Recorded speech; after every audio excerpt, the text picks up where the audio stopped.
Good morning to all of you. तो dear student, जैसा कि हम कई दिनों से पावर प्लांट के बारे में पढ़ रहे थे, तो ये जो हमारा पावर प्लांट सब्जेक्ट है, इसमें हम तीसरे चैप्टर में थर्मल पावर प्लांट के बारे में चर्चा कर रहे थे। तो थर्मल पावर प्लांट क्या है, कितने चक्रों पे काम करता है, और इन सारी सीरीज में हम चलते आ रहे हैं। तो पिछले लेक्चर में हमने ईंधन का दहन एवं ईंधन के द्वारा स्टोरेज करना, धुलाई करना इत्यादि चीजों के बारे में हमने डिस्कस किया था।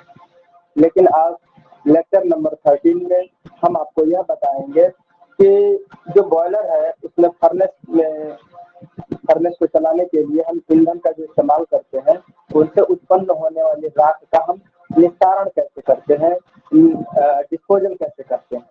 तो फर्नेस में जब कोयला हम जलाते हैं तो उससे काफी मात्रा में हमको कोयले से राख उपजती है। तो इस उपजी हुई राख का आखिरकार हम करते क्या हैं? क्योंकि प्लांट में अगर भट्टी के नीचे कोयले का राख अगर इकट्ठा होता रहेगा, अगर उसको समय समय पर हम उसको डिस्पोज नहीं करेंगे, राख भंडार तक उसको नहीं ले जाएंगे, तो जो भट्टी में जाली के ऊपर कोयला रखा हुआ है उसको दहन करने के लिए जो हम एयर का सर्कुलेशन कराते हैं या एयर जो प्रविष्ट कराते हैं, वो जाली के नीचे से होकर के जाता है। तो जब जाली के नीचे जो राख एकत्रित होने वाला गड्ढा जो होता है, एस्पिट बोलते हैं, अगर वो भर जाएगा तो राख से वायु नहीं प्रवेश ऊपर तक नहीं जा पाएगी। अगर जाती भी है तो कोयले के दहन के फलस्वरूप जो उसमें से ऊष्मा निकलती है, जो गैसें उत्पन्न होती हैं, उन गैसों में ही हमारे इस राख के धूल के कण सम्मिलित हो जाएंगे और ये धीरे धीरे हमारे प्लांट में जो लगे हुए बॉयलर है उनके तली में चिपक जाएगा और कचड़े के रूप में जम जाएगा वहां पर। तो यह काफी दिक्कत वाली समस्या उत्पन्न हो जाएगी।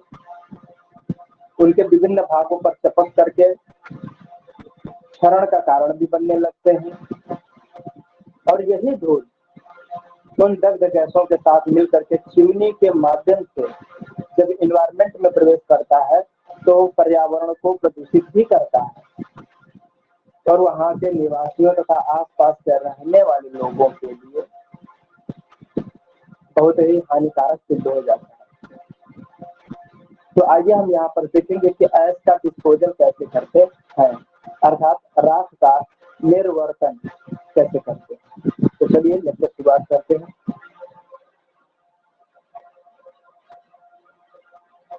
ऐश डिस्पोजल राख निर्वर्तन, ठीक है। तो चलिए इसमें लिखते चलिएगा।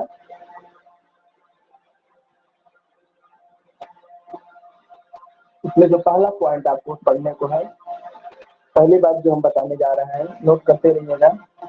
कोयले के दहन से उपजी कोयले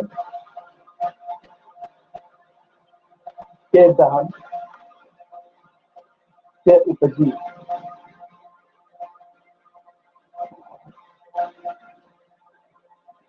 राख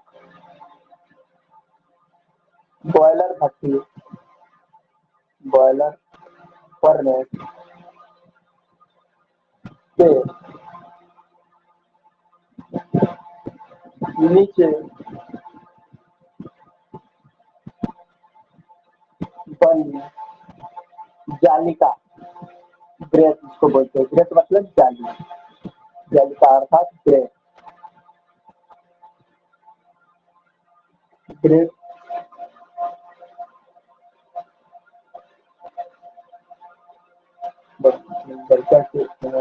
नीचे बनी जालिका के एस्पिट में, एस्पिट यानी राख गर्त बोलते हैं। राख को एकत्रित करने वाले गड्ढे को राख गर्त कहते हैं। में एकत्रित हो जाती है।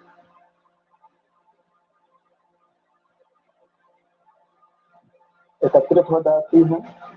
इस राख को प्लांट से दूर, इस राख को प्लांट से निश्चित दूरी तक, निश्चित दूरी तक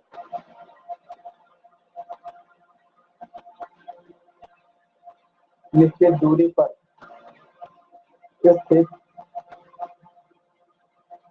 राख भंडार, राख यानी एज स्टोरेज, एज स्टोरेज तक पहुंचाने की प्रक्रिया को, पहुंचाने की प्रोसेस को यानी प्रक्रिया को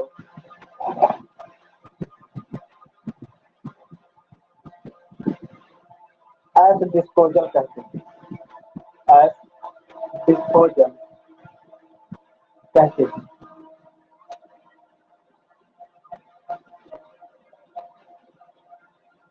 ठीक है। दूसरी बात, एज डिस्पोजल में डिफिकल्टी, एज डिस्पोजल में डिफिकल्टी,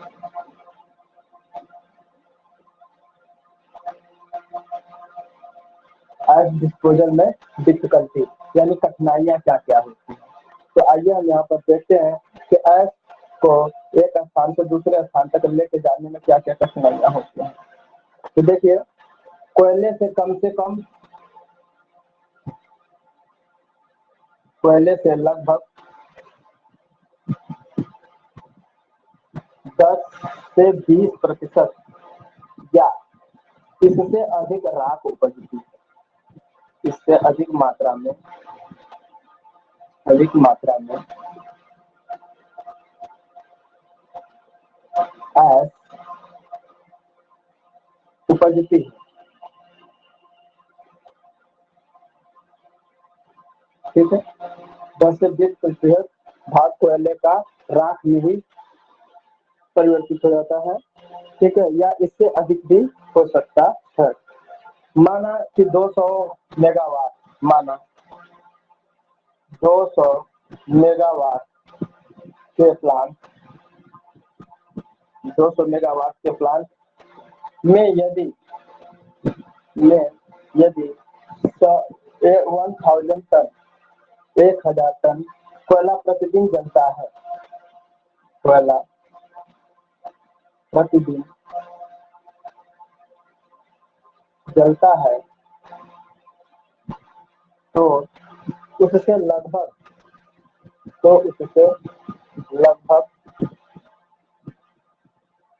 200 टन राख उपजती है।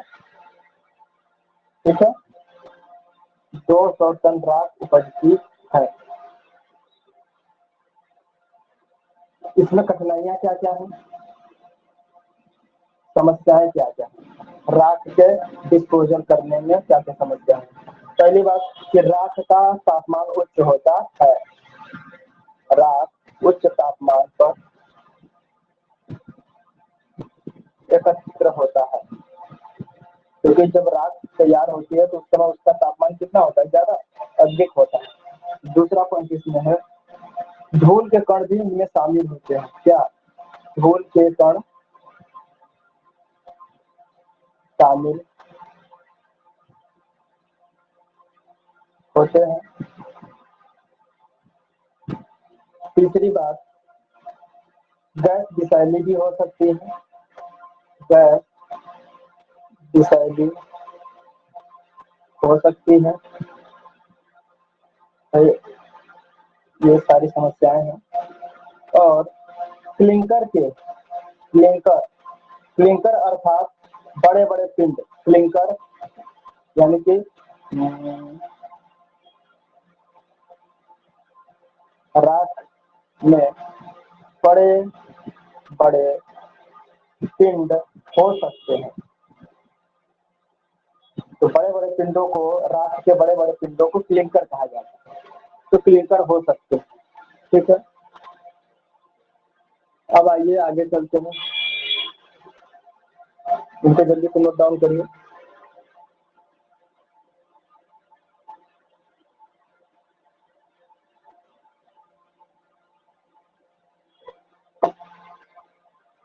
चलिए इनको रब करता हूँ मैं।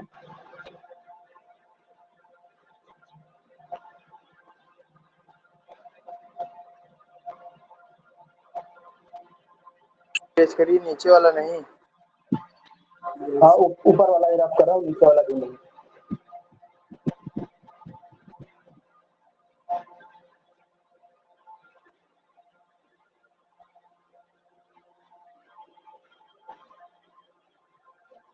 तीसरा पॉइंट इसमें बात आती है अब आवश्यकता, यानी कि एज डिस्पोजल की आवश्यकता क्यों पड़ी। Age disposal, need of age disposal, need of age disposal. तो जैसा कि अभी अभी हमने आपको बताया था कि डिस्पोजल क्यों करते हैं। देखिएगा, जाली से गुजरने वाली वायु के मार्ग में अवरोध न रहने पाए, जाली से गुजरने वाली वायु के मार्ग में अवरोध न रहे, सीधी सीधी बात कि अवरोध न रहे। ज्यादा इकट्ठा होता चला जाएगा, गड्ढा भर जाएगा और जो हवा के जाने का रास्ता है वो भी अगर बंद हो जाएगा तो हवा भट्टी में जो रखा हुआ कोयला है वहां तक नहीं पहुंच पाएगा, तो दहन बिना ऑक्सीजन की उपस्थिति में कैसे होगा। दूसरी बात, राख वायु द्वारा, राख जो है हवा के साथ वायु द्वारा दग्ध गैसों के साथ मिल जाता है, दग्ध गैसों के साथ, दग्ध गैसों के साथ मिलकर भट्टी में न जाने पाए, गैसों के साथ मिलकर भट्टी में न जाने पाए। ठीक है, राख वायु द्वारा गैसों के साथ मिलकर, दग्ध गैसों के साथ मिलकर भट्टी में न जाने पाए, नहीं तो बॉयलर के अन्य भागों में, अन्यथा बॉयलर के, चलिए नीचे थर्ड पॉइंट क्या लिखा है, क्लिंकर में। क्लिंकर का मतलब हो गया राख में बड़े बड़े पिंड हो सकते हैं, राख में बड़े बड़े पिंड हो सकते हैं, अन्यथा बॉयलर के अन्य सतहों व भागों तथा उपकरणों में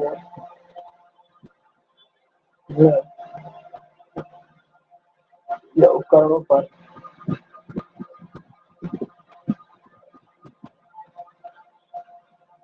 जम जाती है। और तीसरा पॉइंट इसमें है, राख न हटाए जाने पर राख न हटाए जाने पर राख गर्भ यानी अस्थित भर जाने से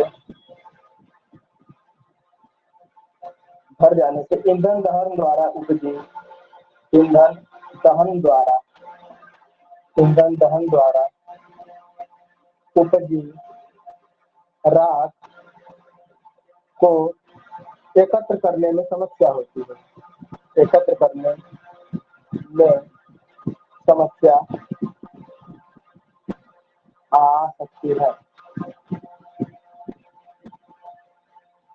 ठीक है भाई, अगर राख के गड्ढे को जब हम खाली नहीं करेंगे और ऊपर ईंधन दहन की प्रक्रिया चल रही है तो जाहिर सी बात है कि उससे जो राख प्राप्त होगी वो नीचे ही गिरेगी, तो जब जगह ही नहीं रहेगा तो राख आके इकट्ठी कहाँ होगी। ठीक है, तो राख को एकत्र करने में समस्या आने लगेगी, तो इसलिए राख गर्त को खाली करना आवश्यक हो जाता है। और सर यहाँ पे बताइए, सेकंड वर्ड ये दग्ध गैसों के साथ मिलकर मही है कि नहीं, क्या है लिखा।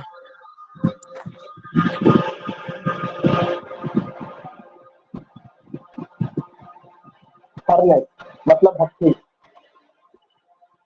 मिलकर भट्ठी में न जाने पाए। ठीक है, भट्ठी में न जाने पाए।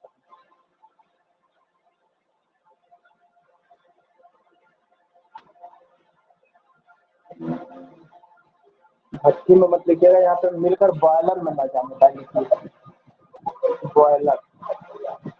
यहाँ पे बॉयलर कर लीजिए, भट्टी में तो जाएगा ही जाएगा, बॉयलर में न जाने पाए, वरना 10 गैसों के साथ ये धूल के कण बॉयलर में जब चले जाएंगे तब बॉयलर की जो अंदर के सेल होती है, जो परत होती है, उससे एक लेयर की तरह चिपक जाएगा, कचरा जम जाएगा।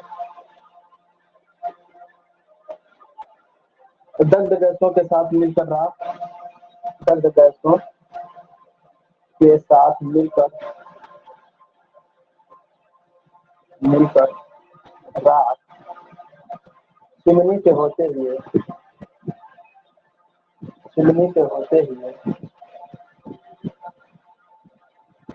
वायुमंडल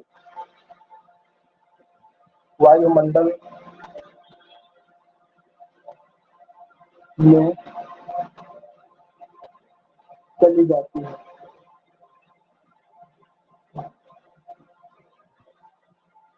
जो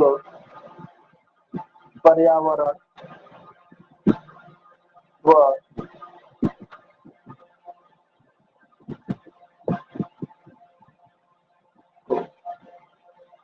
नुकसान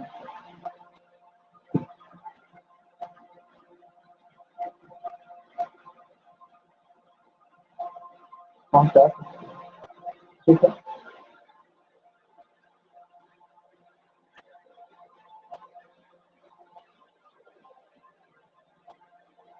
अब अगला पॉइंट है इसमें, राख को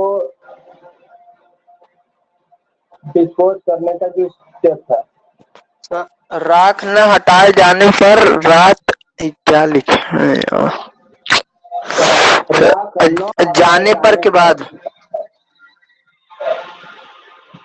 राख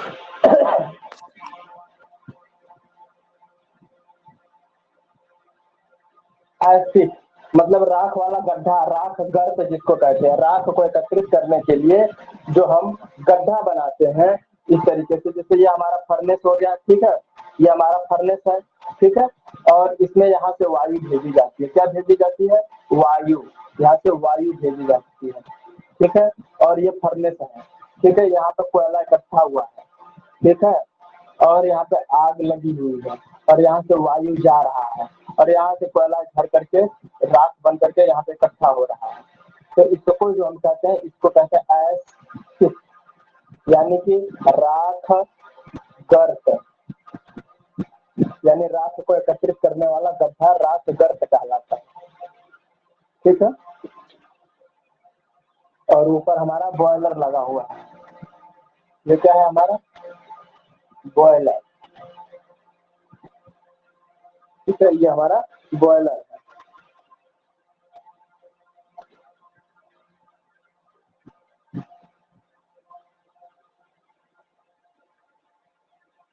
एस डिस्पोजल स्टेप। तो पहला स्टेप क्या है? फर्नेस से राख को बाहर निकालना, फर्नेस से राख को बाहर निकालना। दूसरा पॉइंट है बॉयलर की राख को बंकर तक ले जाना, बॉयलर की राख को बंकर तक ले जाना। तीसरा पॉइंट है बंकर में राख को, बंकर में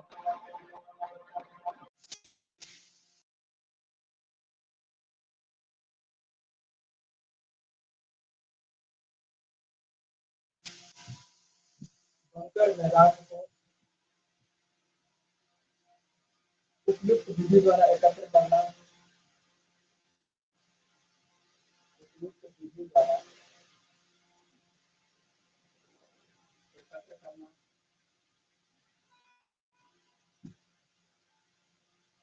और अगला स्टेप है राख का उपयोग अन्य कार्यों में करना। राख का उपयोग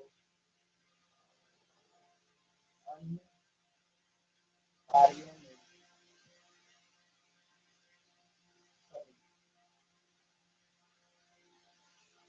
अन्य कार्यों में करने का मतलब क्या है?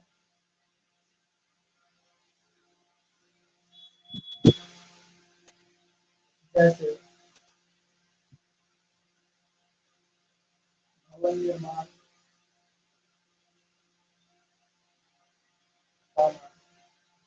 खाद निर्माण, भूमि भराई, खाद निर्माण एवं भूमि की भराई करना।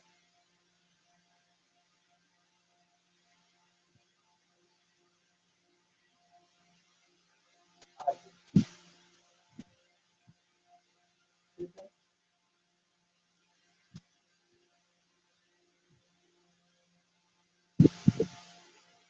आइए देखते हैं इसका लेआउट कैसे बनता है।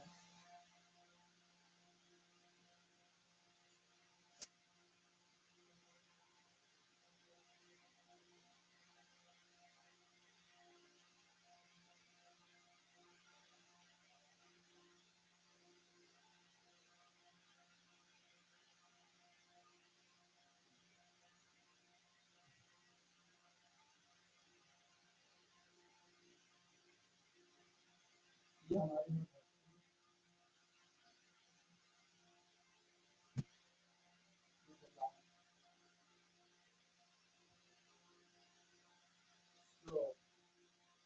यानी कि जो भट्टी है राख की गिरी हुई अवस्था में होती है या हल्का गीली जैसी होती है, कचरा जैसी होती है, तो स्लो बनने का है ना, कितना होगा स्लो। और यहाँ पर क्या है, जैसा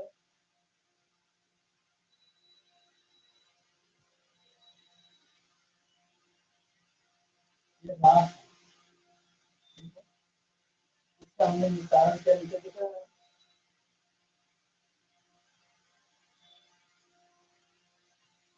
इसको कहते हैं, इसमें कहते हैं यांत्रिक शिक्षण, यानी यांत्रिक प्रणाली, मैकेनिकल मैकेनिकल सिस्टम द्वारा या फिर लिक्विड सिस्टम द्वारा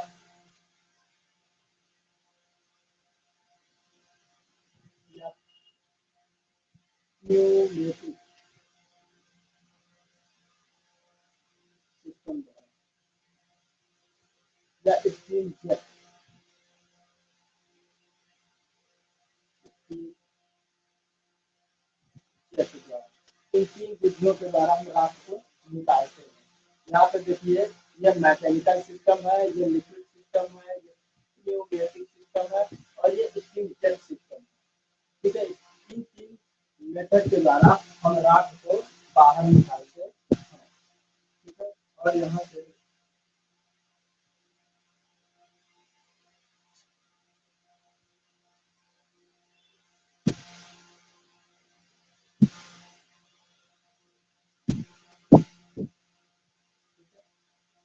और तो उसको वहां पे क्या लिखे सर, पिछला श्लोक क्या है सर? लाइन जो ऊपर ऊपर भट्टी पिछला श्लोक, यहाँ पर जो होता है राख बंकर कहते हैं, एस बंकर यानी कि राख को एकत्र करने वाला जो होता है उसको बंकर कहते हैं, या एस के नाम से भी बुलाते हैं, या फिर हम कह सकते हैं सेटलिंग टाइम,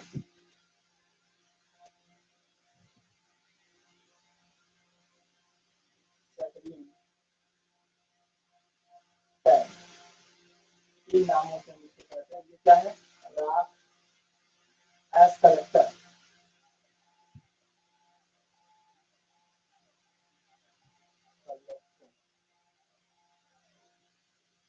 एज कलेक्टर हो गया ये हमारा है डिस्पोजल सिस्टम। ये डिस्पोजल सिस्टम और ये हमारा एज कलेक्टर। ये आगे की तरफ जाता है। सर आवाज सही से नहीं आ रही सर, आप पता नहीं कहाँ। ट्रेन के आवाज कट माध्यम रही से है। ट्रक के माध्यम से, सर ठीक है, और बोझ के माध्यम कहाँ चले गए सर? से, इनके सर माध्यम से हम बैठे। राख को वहां से ले जाते हैं और कहाँ लेकर के जाते हैं? सर आवाज नहीं आ रही है आपकी। अंतिम यानी कि फाइनल। सर सर का माइक खराब हो गया, माइक खराब हो गया सर का वाला। सर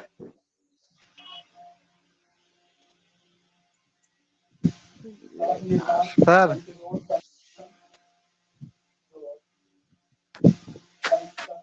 आवाज नहीं आ रही है। सड़क के निर्माण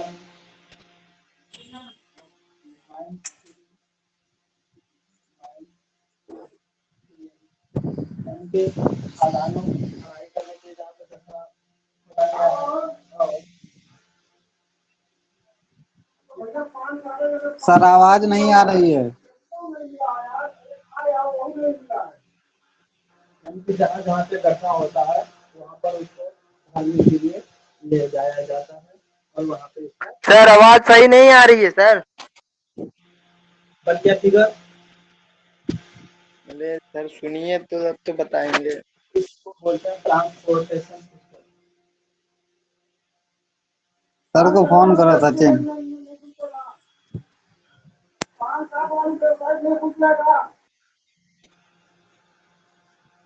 हो गया।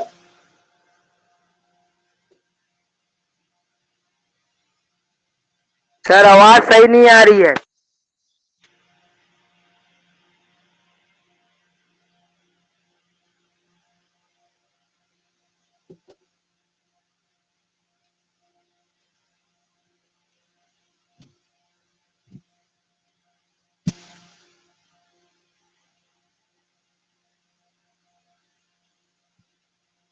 अब देखिए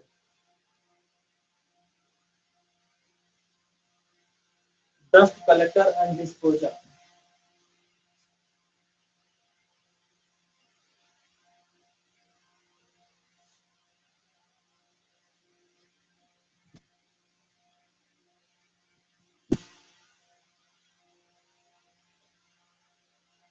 डस्ट कलेक्शन एंड डिस्पोजल।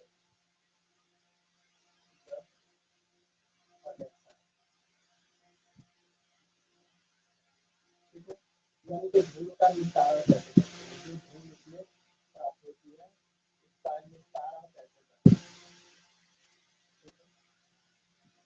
तो देखिए बॉयलर में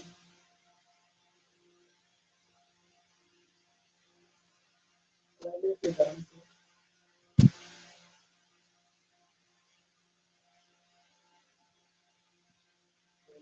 अब मैं कॉल लगाने जा रहा हूँ। हाँ यार अब कॉल लगा।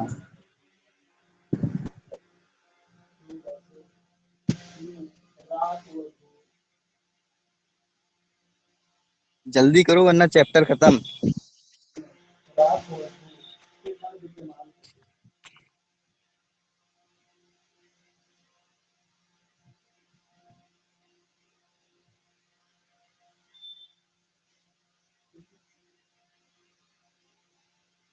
कैसे अपने साथ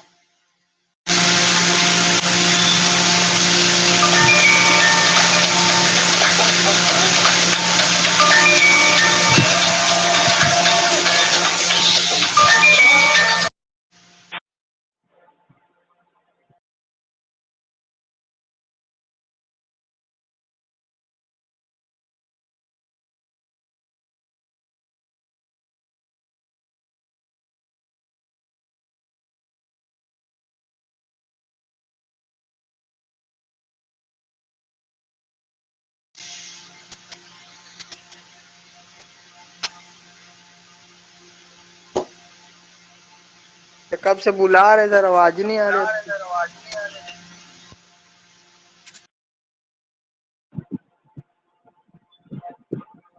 अब आ रही है आवाज? हेलो। सर दूर मत जाइए कि सब बोर्ड के पास जाते हैं तो सर आवाज चली जाती है। नहीं, मैं बोर्ड और मेरे बीच में केवल 2 हाथ का ही केवल फासला है। हो सकता है नेटवर्क प्रॉब्लम। अभी किसी की कॉल आ रही थी, अमरजीत सर की कॉल आ रही थी, तो हमने उनके कॉल को रिसीव नहीं किया था, इसलिए हो सकता है कि कॉल आने के दौरान डिस्टर्बेंस हो गया हो। चलिए कोई बात नहीं, अब सही आ रहा है ना? Yes sir. अब चलिए। Yes okay. सर। हाँ, चलिए देखिए। तो देखिए, जो हमारा धूल है, उस धूल का जो हमारा भट्टी में जब दहन करते हैं तो उसमें वायु के साथ राख में घुले हुए मिले हुए जो धूल के कण होते हैं, पतले कण जो बारीक महीन कण होते हैं, वो हवा के झोंके के साथ बॉयलर में प्रवेश कर जाते हैं और चिमनी के माध्यम से वायुमंडल में प्रवेश कर जाते हैं। इससे हमारा इन्वायरमेंटल में जो विद्यमान वायु है, शुद्ध वायु है, वो प्रदूषित हो जाती है। तो क्यों ना हम ऐसी विधि का इस्तेमाल करें, ऐसा कोई टेक्निक लगाएं, ऐसी कई प्रौद्योगिकी का इस्तेमाल करें जिससे हमारे उस वायु में मिश्रित दग्ध गैसों के साथ जो धूल के कण हैं उनको अलग कर लिया जाए। तो उनको अलग करने के लिए हमारे पास कुछ विधियां हैं। तो आइए उन विधियों के बारे में हम आपसे डिस्कस करते हैं कि वो कौन कौन सी विधियां हैं। ठीक है, तो देखिए आपका चैप्टर बहुत लंबा है और सिलेबस काफ़ी लंबा है, तो इसलिए मोटी जो चीज़ें हम उपयोग में लाते हैं केवल उन्हीं चीज़ों को आप देखिए, बाकी चीज़ों को मौखिक रूप से हम समझा सकते हैं, आप उनको समझने का प्रयास कीजिएगा। ठीक है, सर वो अगर वहाँ दिक्कत क्या लिखा होती है, है ट्रेन तो ट्रक बोर, और बता ये रहा जो हूँ, डायग्राम में जो समझा मैं रहे हेडिंग जो हेडिंग मैं हैं। ओके आपको सर। नोट करा दे रहा हूँ, तो आप थोड़ा सा एक्स्ट्रा वर्क करिए और यूट्यूब का माध्यम या गूगल का सहारा लीजिए। उन सारी चीज़ों को आप यूट्यूब से देख करके उसके फिगर वगैरह देख सकते हैं। अगर दिक्कत हो तो मैं बता सकता हूँ, बाकी उनके बारे में जो थ्योरेटिकल चीज़ें हैं मैं तो समझा दे रहा हूँ। एक बार आप अन्य सोर्स से थोड़ा सा इसे भी करने का प्रयास कीजिएगा विद्यार्थियों, क्योंकि सिलेबस बहुत ही लंबा है। अभी तीसरा चैप्टर खत्म होने में ही ये पूरा महीने ये 2-3 लेक्चर और निकल जाएंगे, तो 15 जुलाई 20 जुलाई तक का ही समय है, दिक्कत हो जाएगा। देखिए, ये हमारे पास भट्टी है, इस भट्टी में ये हमारे पास राख के पिघला हुआ रूप है, ठीक है, लिक्विड टाइप में, और कुछ राख जो है नीचे धूल के कण के रूप में नीचे चले जाते हैं। तो देखिए, इनको यहाँ से बाहर निकालने के लिए डिस्पोजल सिस्टम का प्रयोग करते हैं। वह डिस्पोजल सिस्टम क्या है? एक मैकेनिकल सिस्टम होता है। मैकेनिकल सिस्टम में क्या करते हैं कि राख को खींच करके मशीनों के द्वारा बाहर निकाला जाता है, क्योंकि हाथ के द्वारा निकालेंगे अगर यहाँ पे उच्च तापमान पर उपस्थित होगा हमारा राख, तो क्या होगा, आदमी का हाथ जल जाएगा, कर्मचारी का हाथ जल जाएगा, नुकसान हो सकता है। अगर राख में कोई विषैली गैस होगी तो उससे काम करने वाले व्यक्ति को नुकसान हो सकता है, वो बेहोश हो सकता है, उसकी जान जा सकती है। ठीक है, और इसमें बड़े बड़े कण होते हैं, क्लिंकर जिसको हमने बताया था अभी अभी। ठीक है, तो क्लिंकर जैसे बड़े बड़े कण होते हैं, तो उनको हाथ से निकाल पाना बड़ा मुश्किल होता है, चोट लगने की संभावना रहती है, दुर्घटना हो सकती है। इसलिए मैकेनिकल सिस्टम द्वारा उस मशीन से राख को हम निकालते हैं।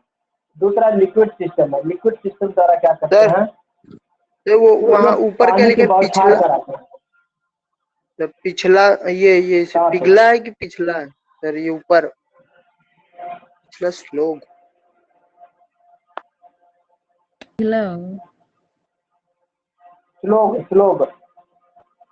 श्लोक, ठीक है। श्लोक क्या होता हाँ,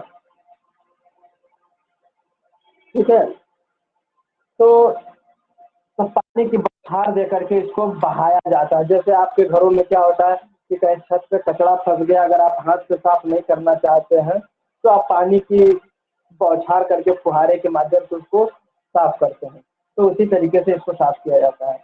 और एक होता है प्न्यूमेटिक सिस्टम। प्न्यूमेटिक सिस्टम में क्या होता है, उसमें हम एयर का प्रेशर देते हैं। क्या करते हैं, एयर का प्रेशर दे करके, वायु का झोंका दे करके उसको उड़ा देते हैं, साफ कर देते हैं। ठीक है। और तीसरा है स्टीम जेट, यानी कि मिश्रित भाप युक्त, है ना, भाप युक्त फुहार, भाप का जो फुहार होता है उसके माध्यम से उसको निकालते हैं। ठीक है। भाप का फुहार देते तो जो तली में चिपका वगैरह होता है वो घुल मिल करके बाहर निकल जाता है।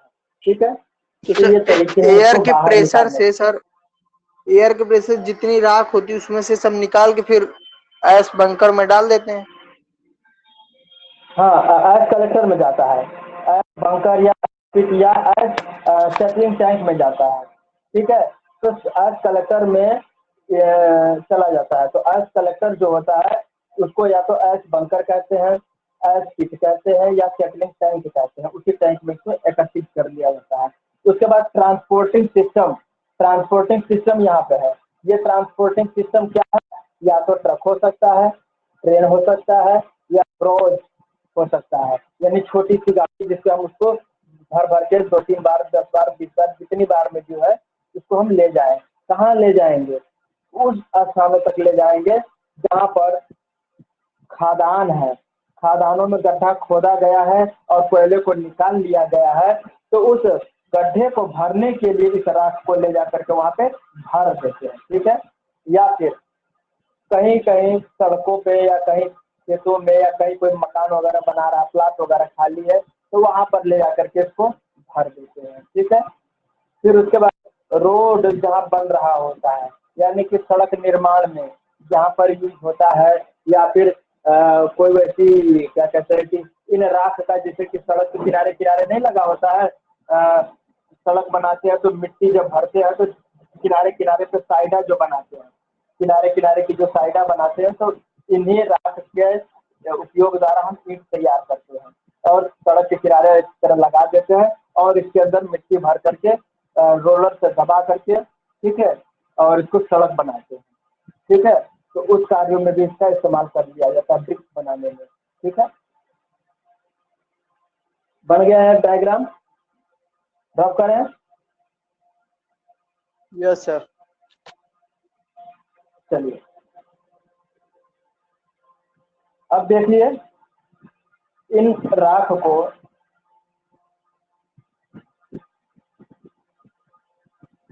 इन राख में जो हमारे धूल के कण मिश्रित है वो हमारे इन्वायरमेंटल में जाते हैं तो नुकसान पहुंचाते हैं। तो उन राख के कणों को हम कैसे निकालते हैं? ठीक है। दग्ध गैसों के साथ मिली हुई राख को या धूल के कणों को कैसे निकालते हैं? तो देखो, बॉयलर में कोयले का जब दहन होता है तो उनसे फ्लू गैसें उत्पन्न होती है ना। CO2 और N जो गैसें होती हैं उन्हीं में हमारे राख एवं धूल के कण मिल जाते हैं। तो इन फ्लू गैसें अपने साथ राख व धूल के कणों को, राख व धूल के कण अपने साथ, राख व धूल के कण, धूल के कण तथा हानिकारक गैसें लिए हुए तथा हानिकारक गैसों को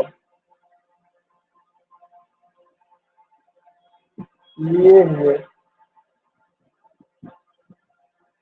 बॉयलर में चले जाते हैं। कहाँ जाते हैं? बॉयलर से चिमनी तक, चिमनी, बॉयलर से चिमनी तक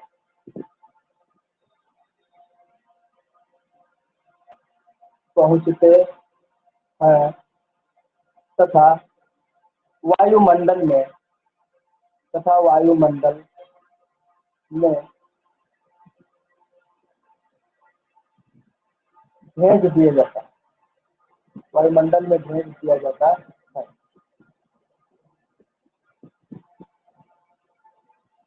इसमें मुख्यतया, इसमें मुख्य रूप से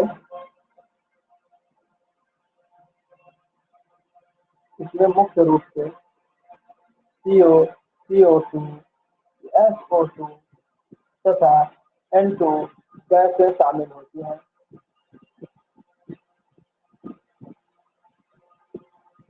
शामिल होती हैं। जो वायुमंडल को प्रदूषित करती हैं, पॉल्यूटेड करती हैं तथा जन धन को हानि पहुंचाती है। ठीक है।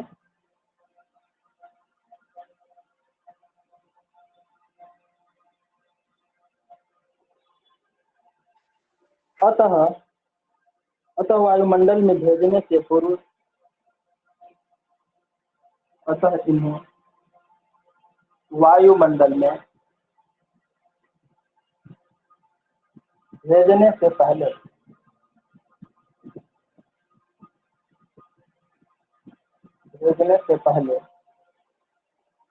धूल के कणों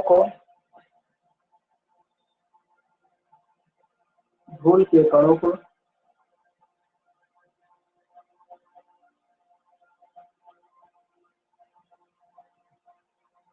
पृथक करना आवश्यक हो जाता है।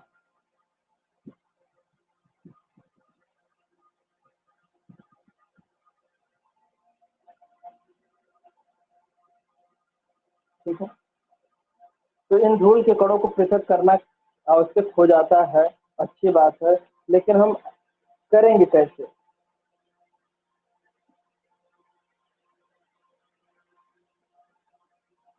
तो इन धूल के कणों को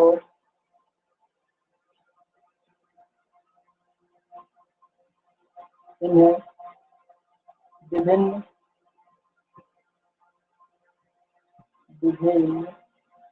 प्रकार के अवक्षेपकों द्वारा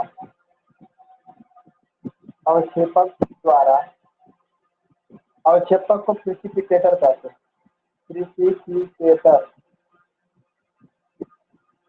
प्रिसिपिटेटर द्वारा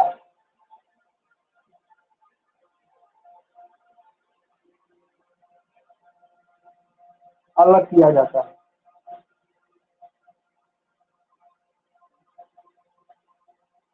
आइए देखते हैं प्रिसिपिटेटर कितने प्रकार के हैं।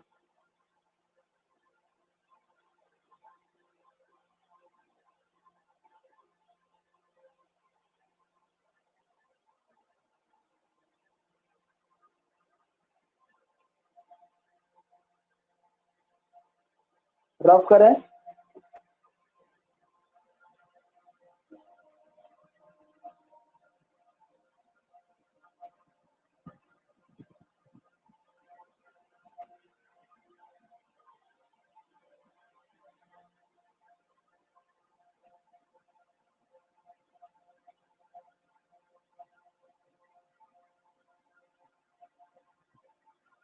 तो आइए देखते हैं डिफरेंट टाइप के प्रिसिपिटेटर कौन कौन से हैं। एक होता है मैकेनिकल प्रिसिपिटेटर,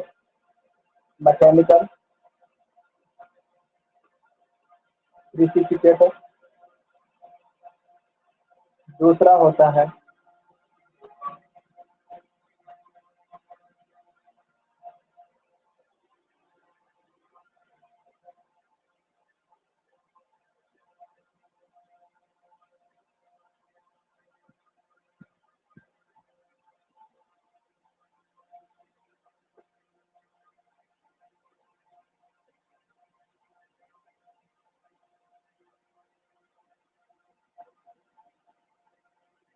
हाइड्रोलिक प्रिसिपिटेटर,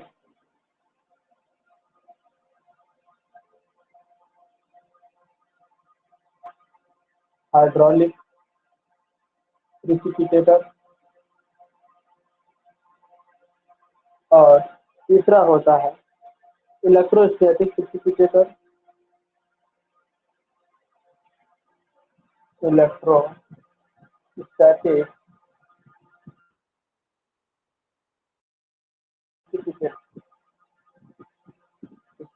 आइए मैकेनिकल प्रिसिपिटेटर में कई भाग होते हैं।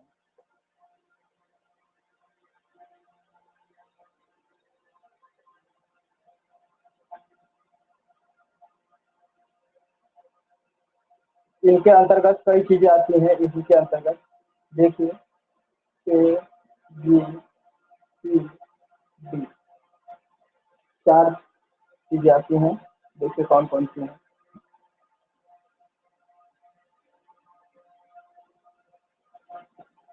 प्रिसिपिटेशन चैम्बर,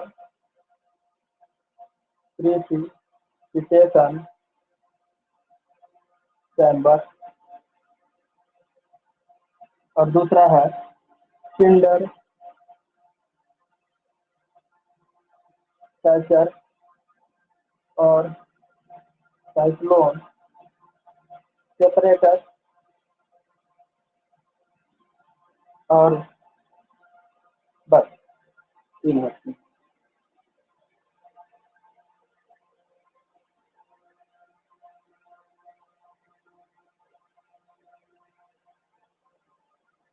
प्रिसिपिटेटर चैम्बर में होता क्या है, इसका फिगर मैं बना दे रहा हूँ और मौखिक रूप से आपको बता देता हूँ कि होता क्या है। इस तरीके से एक ट्यूब होती है, ठीक है।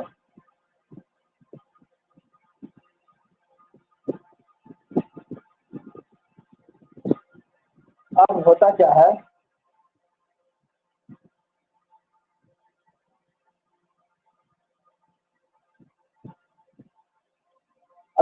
कि यहाँ से हम फ्लो गैसेस प्रवाहित करते हैं। फ्लो गैसेस, यहाँ से फ्लो गैसेस इंटर करती है और यहाँ पर धूल के कण एकत्रित हो जाते हैं और फ्रेश एयर बाहर निकल जाती है, ठीक है। यहाँ से फ्रेश एयर बाहर निकल जाती है और डस्ट यहाँ पर एकत्रित हो जाते हैं और इसको नीचे बने हुए डस्ट कलेक्टर में एकत्र कर लिया जाता है। इसको डस्ट कलेक्टर बोलते हैं, ठीक है। डस्ट कलेक्टर में हम धूल के कणों को एकत्र कर लेते हैं, ठीक है। डस्ट पार्टिकल, डस्ट पार्टिकल, ठीक है।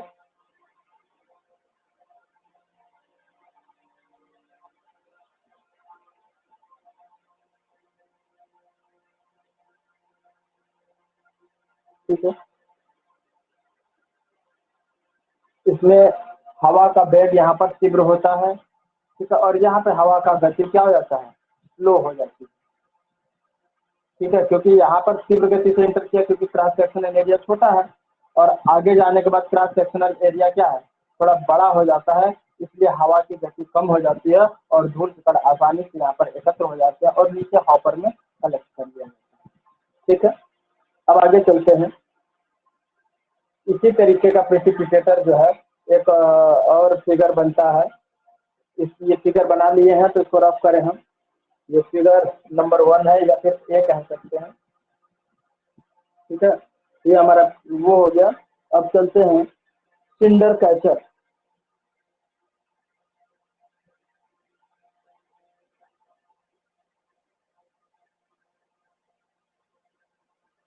इसी में और फिगर देख लीजिए। दूसरा फिगर एक तरीका और होता है, इस तरीके से भी होता है।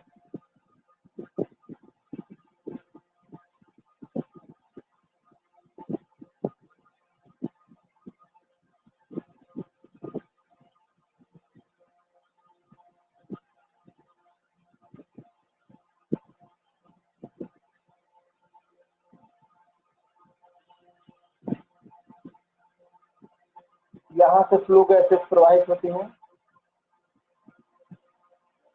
यहाँ से आती हैं, ठीक है, और यहाँ से होते हुए यहाँ जाती है और यहाँ से होते हुए बाहर निकल करके चले जाती है और धूल के कण जो है इकट्ठे होते चले जाते हैं और नीचे हॉपर में कलेक्ट कर लिए जाते हैं, ठीक है। नीचे हॉपर में कलेक्ट कर लिए जाते हैं। इसे बोलते हैं गैसों का दिशा परिवर्तन। गैसों का दिशा परिवर्तन, गैसों का दिशा परिवर्तन,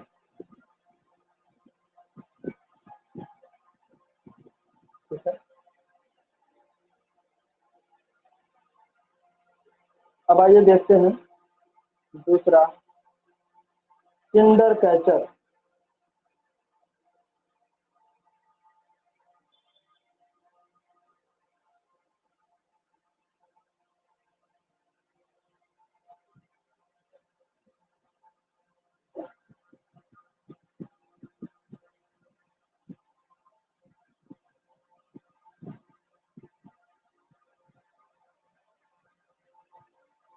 सिंडर कैचर, इसमें होता क्या है?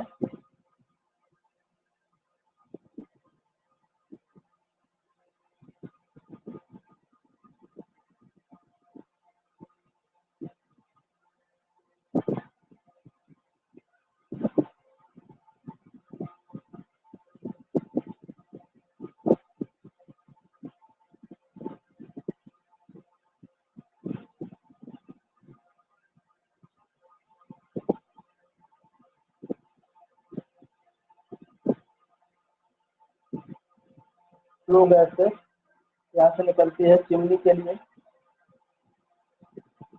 तो चिमनी,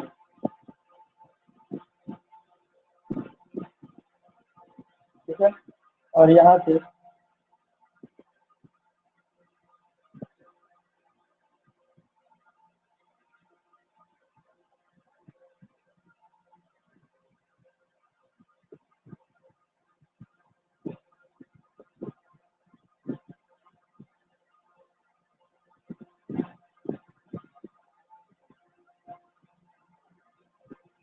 ये बैफल लगा हुआ है, इसको बोलते हैं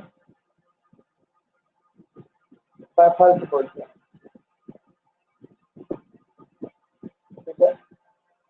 हवा जो है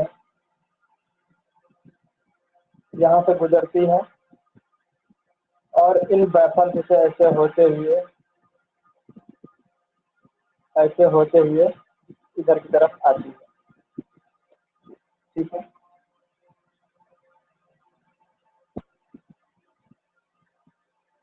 तो इन बैफल से होकर के गुजरती है, तो धूल के कण इसी पे एकत्रित हो जाते हैं, ठीक है। सॉरी, हवा उधर से टकराती है तो साफ सुथरी हो जाती है, कुछ इससे चिपक जाते हैं। बाकी यहाँ पर डस्ट कलेक्टर लगा होता है, ये तो बंद है, यहाँ से होगा।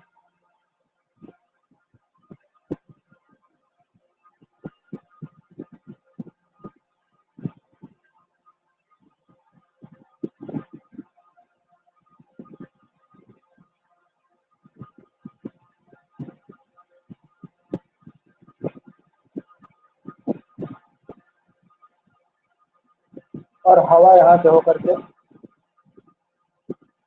निकल जाती है और यहाँ पे धूल कलेक्ट हो जाती है,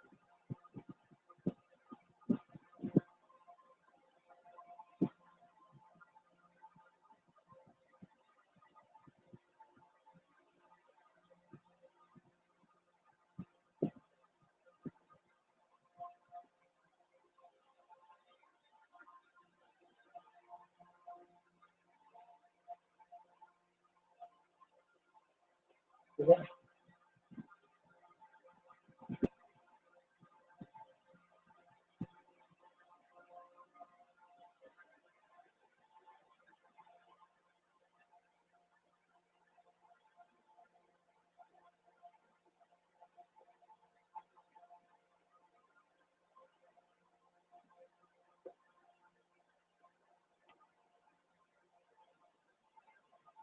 सर ये फ्लू गैसेस जो आगे चिमनी में जाती है फिर यही टरबाइन को मूव कराएगी? नहीं नहीं नहीं नहीं, ये चीज चिमनी से बाहर निकल जाएगी ना, तो लास्ट स्टेप है, मतलब लास्ट। तो फिर इसका यूज नहीं होगा? क्या चीज? इसका यूज फिर नहीं होगा? क्यों नहीं होगा? एकदम बाहर निकल जाती है एनवायरनमेंट में पूरा।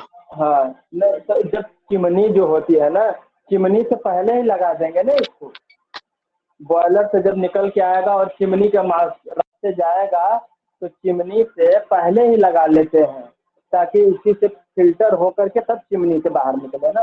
ये तो लास्ट में लगाते हैं, एकदम चिमनी के अंदर लगा लेते हैं, या चिमनी के जो प्रवेश द्वार है जिसमें से धुआं निकलने के लिए प्रवेश करता है चिमनी के अंदर, उससे जस्ट पहले इसको लगा देते हैं इस सिस्टम को, ताकि जो चिमनी में धुआं जा रहा है वो पहले इसी से साफ होकर के तब चिमनी में जाए, ठीक है। बात समझ में आई? कंफ्यूज होने की आवश्यकता नहीं है, थोड़ा सा ध्यान देने की आवश्यकता है। अब आगे चलते हैं। सर ये फ्लू गैसेस कैसे होती, मतलब क्या करते हैं मेन काम? फ्लू गैसेस का मतलब होता है जैसे CO2, SO2 और N2 जैसी गैसें आपस में मिक्स हो जाती हैं एक दूसरे से, ये सब मिक्स अवस्था में जब रहती हैं, और तो इन्हीं को कहते हैं फ्लू गैसेस, इन्हीं को फ्लू गैसेस कहते हैं।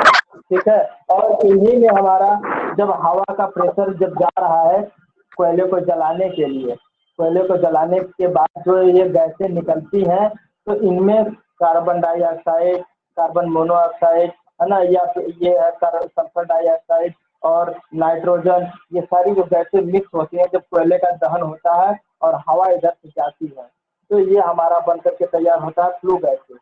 ठीक है, अब इन्हीं गैसों में नीचे जो हमारा बना हुआ है धूल कलेक्टर या राख कलेक्टर जो बना हुआ है, इस हवा के प्रेशर के साथ ही इसमें से भी कुछ कण मिक्स होकर के चले जाते हैं, तो उनको जब स्टीम को चलाए क्या कहते हैं टरबाइन को चलाते हुए जैसे भी वहां से जब निकलता है ये सारी चीजें, तो जाकर के जब चिमनी के पास पहुंचता है निकलने के लिए, तो चिमनी से जस्ट पहले ही इसको लगा देते ताकि ये इसमें से हो करके फ्रेश एयर यहाँ से निकले। ठीक है,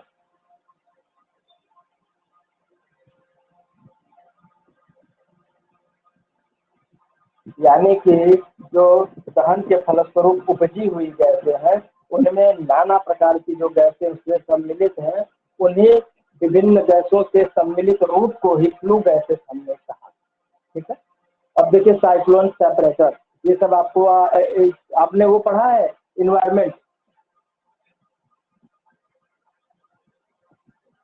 कोर्स ही नहीं कंप्लीट करा पाए थे, पढ़ेंगे क्या? किसने पढ़ाया था? हमने?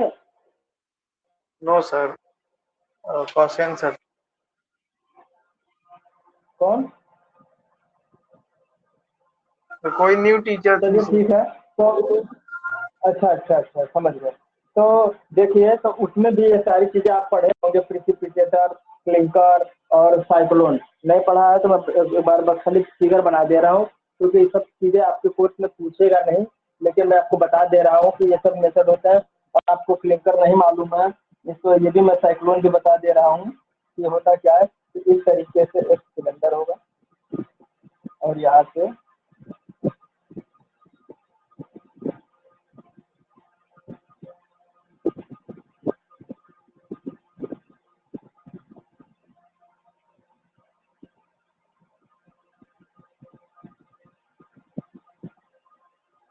एक शंकुनुमा होता है। ठीक है, और इसमें से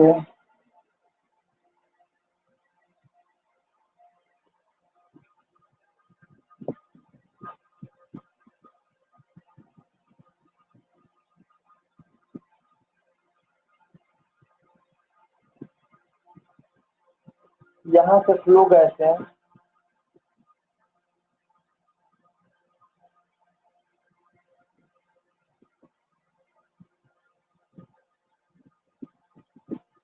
फ्लो गैस है यहाँ से इसमें प्रवेश करती है।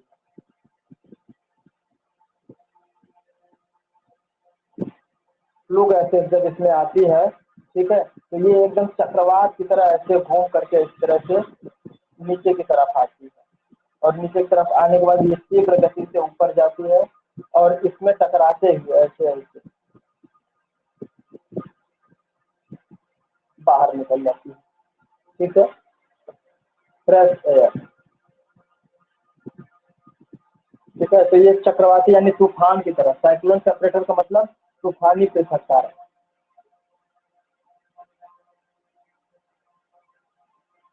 देखिए यार, हम सोच रहे हैं कि हमारा कम से कम कोर्स कंप्लीट हो जाए। ऐसा न चाहें आप अगले लेक्चरों में कि सर आपने पावर प्लांट का लेक्चर पूरा कराया ही नहीं था, तो इसलिए मुझसे वही चीज़ पढ़िए जो आपको पेपर में आने वाला है। इन सब फालतू के डिस्क्रिप्शन से हमको विलम्ब होगा। आइए देखते हैं, ये बता के चलता हूँ, मैं फिगर बता दे रहा हूँ कि यहाँ से फ्लू गैसेस इसमें इंटर करेगी, और इस फ्लू गैसेस में जो भी धूल के कण अगर एकत्रित होंगे है ना, मिले जुले होंगे, वो तली में यहाँ पे चिपकते चले जाएंगे। ठीक है, एकत्रित होते चले जाएंगे यहाँ पे है, और फ्रेश एयर जब नीचे आएगी तो नीचे आने के बाद ये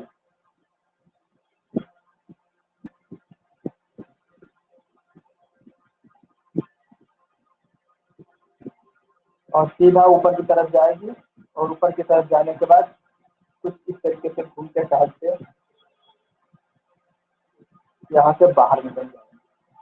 ठीक है, तो ये हमारा होता है साइक्लोन कन्वर्टर, यानी कि ये शंक्वाकार है ना, कोनिकल कोनिकल सेल।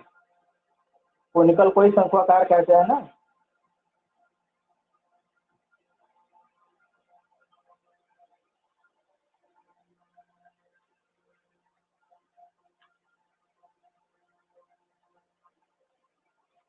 ये आपका होता है प्राइमरी सेल या प्राइमरी कोर,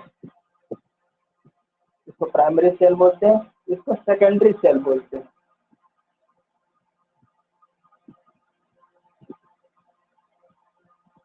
ठीक है, कम से कम इसमें 50 से 60% तक इनकी दक्षता होती है। इसमें 12 कण इसकी तली में बैठ जाते हैं। इसकी दक्षता कितनी होती है? 50 से 60% जो धूल के कणों को एकत्र करने की क्षमता होती है। ठीक है, अब आगे चलते हैं, ये खत्म हुआ। अब चलते हैं हाइड्रोलिक पे। इसमें हाइड्रोलिक में क्या है देखिए,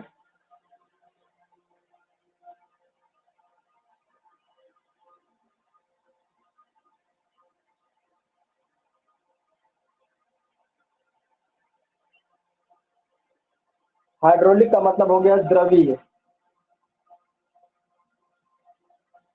इसमें क्या होता है कि ऊपर से है ना, उस चैम्बर के हाइड्रोलिक जो प्रिसिपिटेटर होता है, इसमें ऊपर से क्या करते हैं, फुहार के रूप में पानी गिराते हैं। ठीक है, तो जो धूल के कण होते हैं वो गीले होकर के नीचे आकर तली में एकत्रित हो जाते हैं और उनको बाहर निकाल दिया जाता है। ठीक है, जो प्रिसिपिटेटर होगा उसमें हाइड्रोलिक मतलब जल की पतली फुहार, जल की पतली फुहार ऊपर से गिराते हैं और यह गीला होकर के नीचे तली में बैठ जाता है और उसको अलग कर लिया जाता है। ठीक है, और एक होता है प्रिसिपिटेटर। तो प्रिसिपिटेटर में क्या होता है, तो उसमें इस तरीके से एक पतले सा फ्रेम होगा, इसके ऊपर ये हमारा पॉजिटिव वाली रॉड होगी। ये कौन सी है? पॉजिटिव रॉड इसमें लगती हुई। ठीक है, इसमें पॉजिटिव रॉड लगती हुई होगी। और एक होगा इस तरीके से, इसमें नेगेटिव वाला, इसमें नेगेटिव रॉड लगती होगी। ठीक है,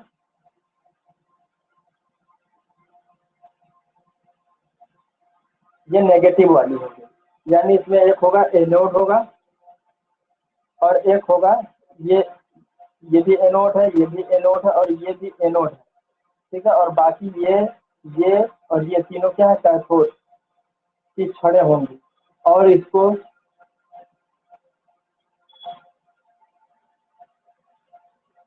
सप्लाई से जोड़ देंगे तो ये क्या होगा, एकदम चार्ज हो जाएगा। जब चार्ज हो जाएगा तो इनके बीच से जब फ्लू गैसेस को गुजारेंगे तो क्या होंगे, वो आयनाइज्ड हो जाएंगे। क्या हो जाएंगे? आयोनाइज, आयोनाइज्ड यानी आयनित हो जाएंगे। ठीक है, और आयनित होकर के इनके ऊपर चपक जाएंगे और इनके ऊपर चपक जाएंगे और ये वाइब्रेट करके वाइब्रेशन द्वारा इसको हिला करके झाड़ देंगे, नीचे चला जाएगा। ठीक है, तो ये प्रिसिपिटेटर टाइप का हो गया। इसको बैटरी से जोड़ देते हैं। ठीक है, कम से कम 400 वोल्ट एसी सप्लाई देते हैं। ठीक है, 400 वोल्ट एसी सप्लाई देंगे और उसको रेक्टिफायर की सहायता से 6000 वोल्ट की डीसी सप्लाई में कन्वर्ट कर देता है। ठीक है, तो ये भी आपका हो गया खत्म। अब आइए चलते हैं, आप बहुत दिनों से जो पूछ रहे थे कि सुपर हीटर क्या होता है सर, सुपर हीटर क्या होता है, तो चलते हैं सुपर हीटर वगैरह पढ़ते हैं। अब असली मेन मौके की चीजें पढ़ने वाले हैं। जो आपके पावर प्लांट का जो डायग्राम हमने आपको पहले आके बताया था, उस पावर प्लांट के डायग्राम में उसमें जितने भी इक्विपमेंटों के नाम आपने जोड़ रखे हैं ब्लॉक डायग्राम में, उसके बारे में देख लीजिए क्या क्या चीजें उसमें लगी हुई है। असली मजेदार टॉपिक अब आपका शुरू हुआ है। तो देखिए, एक्सेसरीज ऑफ बॉयलर। ठीक है, accessories of boiler, of boiler. तो आपके बॉयलर के एक्सेसरीज कौन कौन से, यानी उपसाधन बॉयलरों के उपसाधन।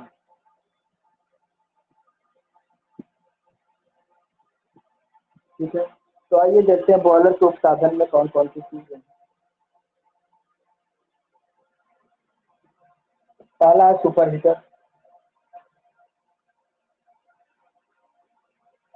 इसीलिए हमने कहा था ना कि बस मुझे धीरे धीरे समय के हिसाब से चलने दीजिए और उसके बाद आपको एक एक चीज हम बताते चलेंगे। तो आइए यहाँ पर इकोनोमाइजर भी देखते हैं, और तीसरा है एयर प्री हीटर।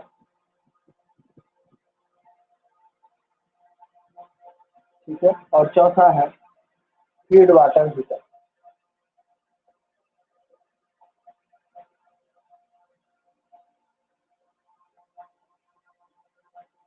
तो चलिए सुपर हीटर के बारे में लिखते हैं, तो देखते हैं क्या है सुपर हीटर। तो देखिए इसका फंक्शन कैसा है। सुपर हीटर का कार्य, इसका कार्य बॉयलर में उपजी ड्राई स्टीम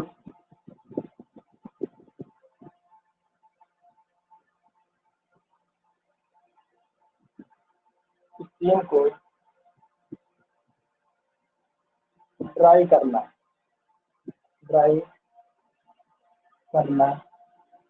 तथा सैचुरेटेड टेम्परेचर से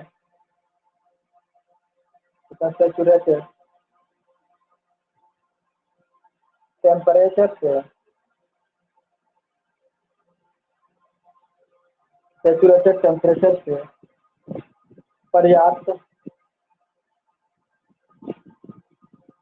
हाई लेवल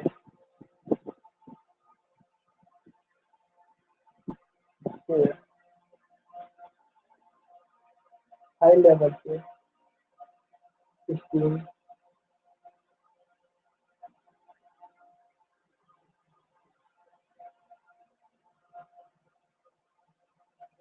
हाई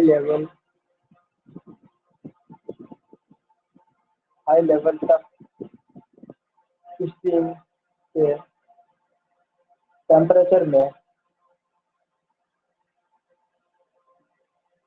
वृद्धि करना। ठीक है? यानी कि जो हमारा ड्राई स्टीम है उसको सैचुरेटेड टेम्परेचर से भी पर्याप्त लेवल पर पहुंचा करके उस भाप को और अत्यधिक तापमान पर हीट करते हैं ताकि वो बिल्कुल शुष्क हो जाए। ठीक है, उसमें कोई भी नमी का अंश तनिक मात्र भी ना शेष रहे, है ना, और उसका टेम्परेचर भी इंक्रीज हो जाए। तो इस कार्य के लिए हम क्या करते हैं, सुपर हीटर का उपयोग। आइए देखते हैं बॉयलर में ईंधन दहन के फलस्वरूप उपजी दग्ध गैसों की बॉयलर में फ्यूल कंबशन के दौरान उपजी फ्लू गैसें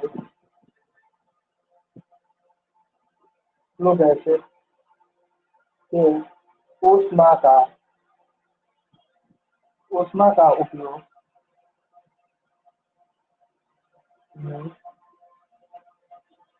स्टीम को तथा सुपर हीटर बनाया जाता है।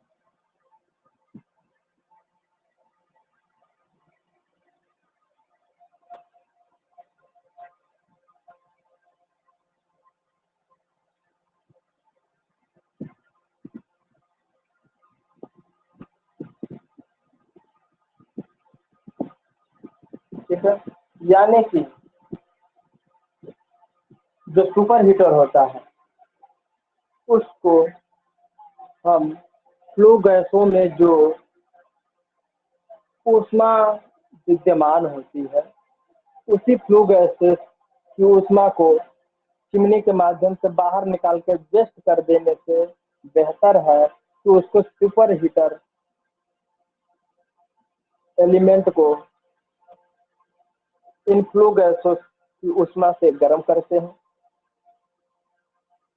और इस प्रकार गर्म सुपर हीटर के माध्यम से हम टरबाइन से निकली हुई लो प्रेशर की स्टीम को पुनः गर्म कर लेते हैं। ठीक है, जो हमारे टरबाइन से लो प्रेशर के रूप में निकल रही थी, एक्सपेंशन होने के बाद लो प्रेशर के रूप में जो निकल रही थी, उसको क्या कर रहे थे कि हम सुपर हीटर के माध्यम से सुपर हीट कर दे रहे हैं। और सुपर हीटर कैसे काम करता है? सुपर हीटर को काम कराने के लिए फ्लू गैसें जो हमारे बॉयलर से निकल के आ रहे थे, उनको सुपर हीटर से ही पास कराते हैं और सुपर हीटर फ्लू गैसेस की ऊष्मा के द्वारा ही गर्म हो जाती है। अब आगे चलते हैं।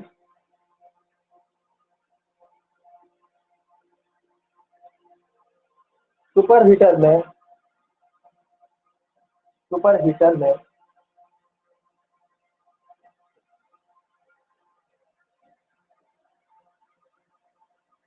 ट्यूब को पैरेलल में कनेक्ट करते हैं। ट्यूब को पैरेलल सेट यानी समूह में स्थापित करते हैं।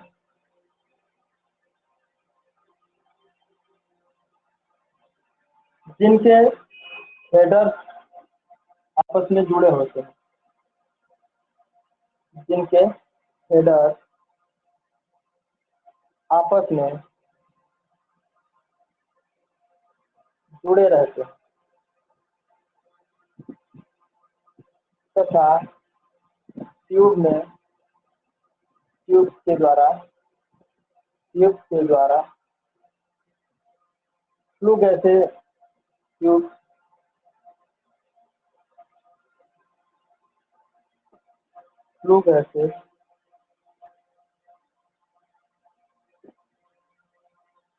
की ऊष्मा ग्रहण करके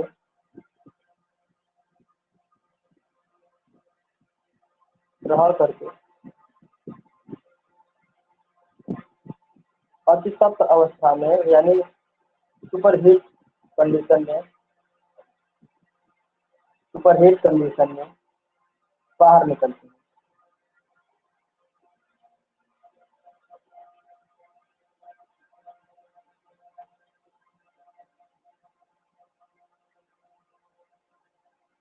ठीक है, यानी ये जो ट्यूब होती है, ट्यूब इनमें एक दूसरे के समांतर में लगी होंगी और उसका एक सिरा आपस में जुड़ा होगा।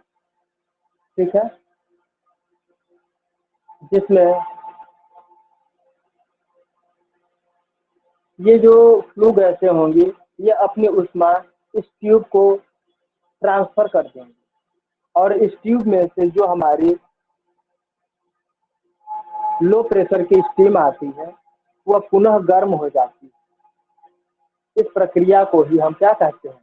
सुपर हीटर कहते हैं। और वह हीटर के माध्यम से टरबाइन से निकली हुई जो लो प्रेशर की स्टीम थी, पुनः गर्म होकर के फिर अगले प्रोसेस की तरफ फॉरवर्ड कर दी जाती है। ठीक है, अब आगे चलते हैं।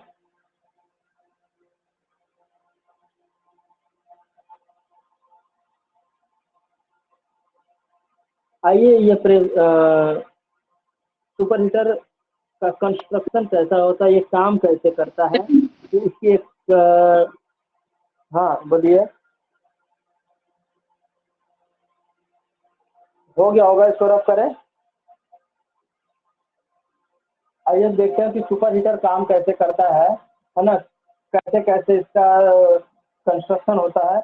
मैं इसको थ्योरी में लिखवा देता हूँ थ्योरेटिकल वे में, तो आप लोगों को थोड़ा और क्लियर हो जाएगा। बस यहाँ तक तो आपको यही बताया गया कि सुपर हीटर का काम ये होता है कि शुष्क भाप को और भी ज़्यादा उसको ड्राई कर देते तो हैं। इसमें और हेडर्स ड्राई क्या है करके सर, जो एकदम हेडर्स बोल रहे हैं सर? हेडर्स क्या है? ये हमारा देखो सुपर हीटर है। इसमें देखिए हेडर कहने का मतलब ये ट्यूब है, ये ट्यूब है, ये भी ट्यूब है पैरेलल में लगी हुई, और ये भी ट्यूब है पैरेलल में लगी हुई। और हेडर्स का मतलब इनका जो एक सिरा है एक साइड का, इन सभी को आपस में एक साथ जोड़ देते हैं।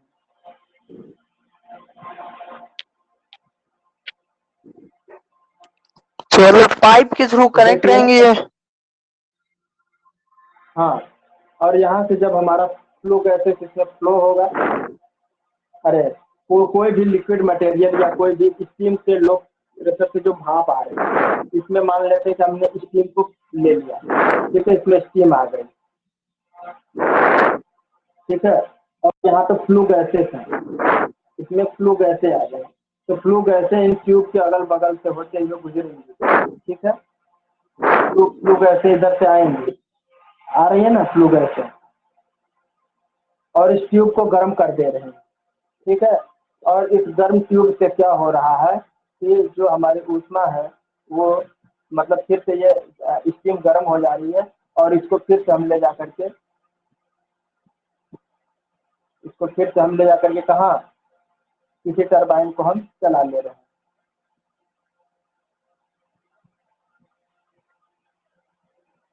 ठीक है, ये बंद हो गया चैम्बर, ठीक है, और यहाँ से गैसें निकल के आई और पुनः यहाँ पर मिल गई, और इनको हाई प्रेशर से भेज दिया जाता है कहाँ पे, दूसरे प्रोसेस में। तो ये ट्यूब लगी हुई है, ट्यूब ये देखिए, एक ट्यूब ये है और एक ट्यूब ये है।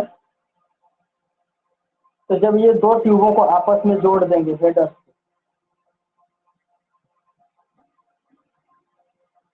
अब इसमें एक ही मार्ग द्वारा एयर प्रवेश करेगा, दोनों ट्यूबों में जाएगा कि नहीं जाएगा, तो इसी को पैरेलल जोड़ना कहते हैं, यानी कि एक साइड का हेडर इससे जोड़ दिया।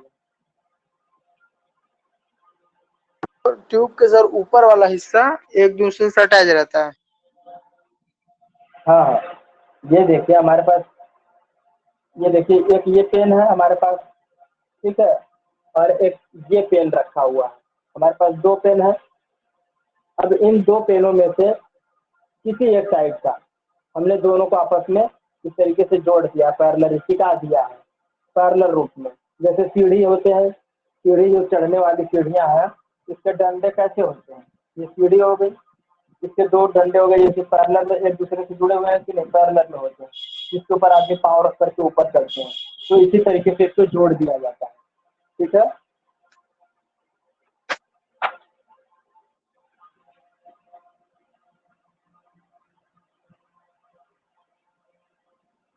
अब आइए इसका कंस्ट्रक्शन देखिए, लिखिए इसका कंस्ट्रक्शन लिखिए, सुपर हीटर कंस्ट्रक्शन। इसके कंस्ट्रक्शन में चलता क्या है, चल क्या रहा है, तो देखिए सुपर हीटर में कम व्यास की अनेक स्टीम लेस नलियां होती हैं। सुपर हीटर में इनमें कम व्यास की, कम डायामीटर की, कम डायामीटर की अनेक अनेक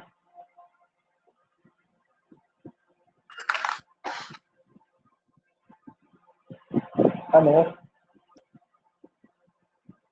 पतली नलियां होती हैं, अनेक पतली नलियां होती हैं, जिनका संबंध बॉयलर का, जिनका संबंध जिनका संबंध बॉयलर का भाप स्थान से होता है, बॉयलर के स्टीम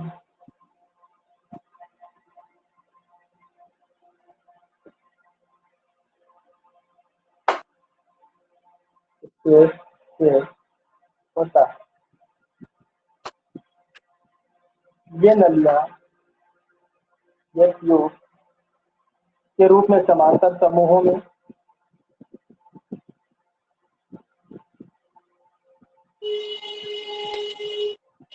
समूहों में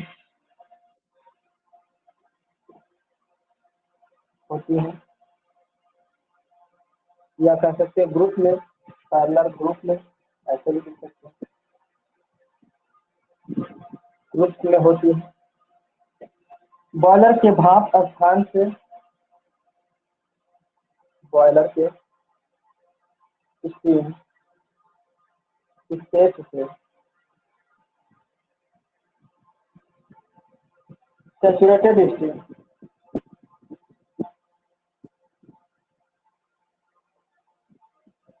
सैचुरेटेड स्टीम या वेट, सैचुरेटेड या वेट स्टीम यानी हल्की गीली स्टीम एकत्र होती है ना। बॉयलर का जो स्टीम स्पेस है वहां से सैचुरेटेड स्टीम या वेट स्टीम यानी गीली हुई भाप को एकत्र कर लिया जाता है और संतृप्त भाप की दशा में अर्थात सैचुरेटेड स्टीम की कंडीशन में, सैचुरेटेड स्टीम की कंडीशन में, सैचुरेटेड स्टीम की कंडीशन में जब यह सुपर हीटर में प्रवाहित होती है, जब यह सुपर हीटर में फ्लो होती है, फ्लो होती है, तो इसका तापमान,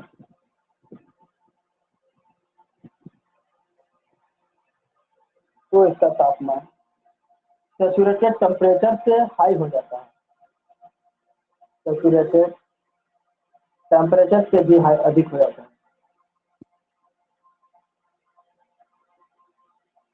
सैचुरेटेड टेम्परेचर से भी उच्च हो जाता है,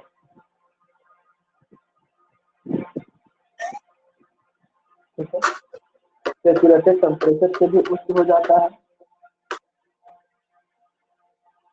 अब अगर देखते हैं वेट स्टीम की बात देखते हैं, वेट स्टीम की कंडीशन में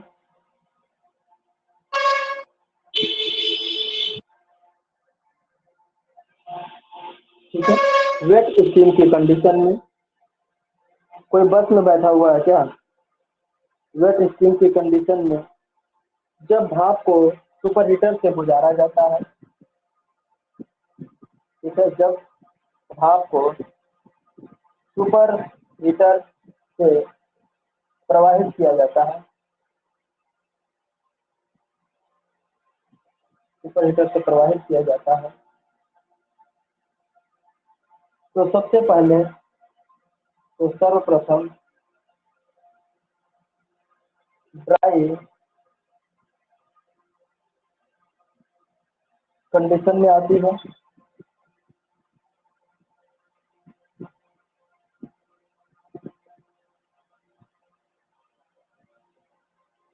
आती है, फिर इसका तापमान, फिर इसका नीचे दिख रहा है कि नहीं, फिर इसका तापमान संतृप्त तापमान से उच्च होगा,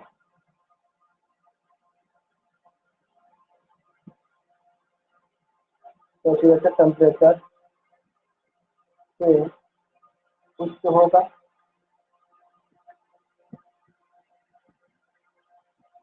इस प्रकार भाप सुपरहीट होकर, इस प्रकार स्टीम सुपरहीट होकर, एसएच का मतलब है सुपरहीट होकर, सुपरहीट होकर सुपर हीटर से बाहर निकलती है, सुपर हीटर से बाहर निकलती है,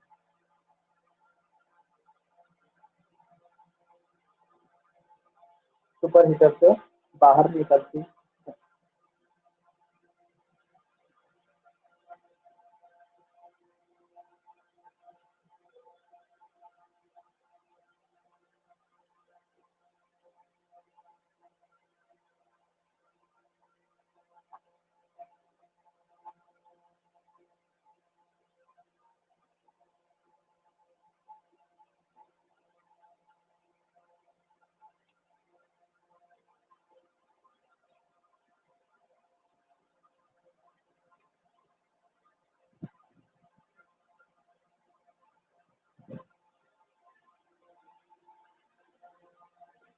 आगे देखिए,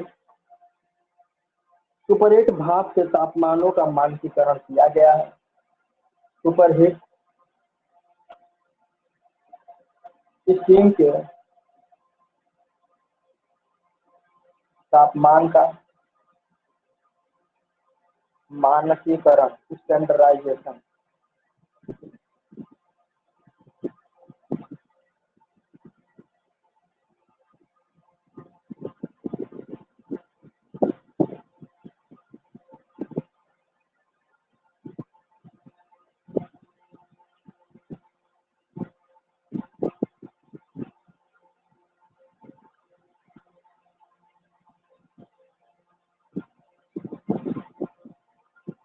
स्टैंडर्डाइजेशन किया गया है।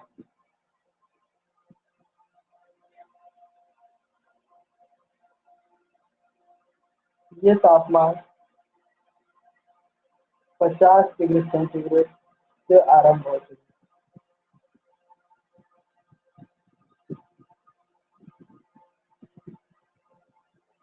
जितना ही बॉयलर का दाब अधिक होगा, जितना ही बॉयलर का दाब अधिक होगा,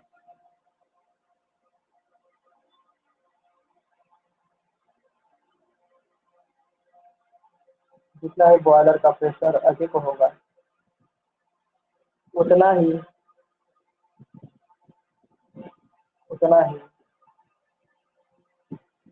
सुपरहीट स्टीम का तापमान भी अधिक होगा।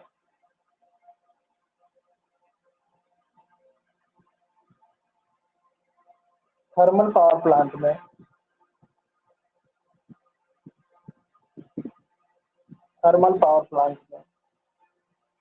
350 से 550 डिग्री सेंटीग्रेड तक सुपरहीट स्टीम यूज की जाती है। ठीक है?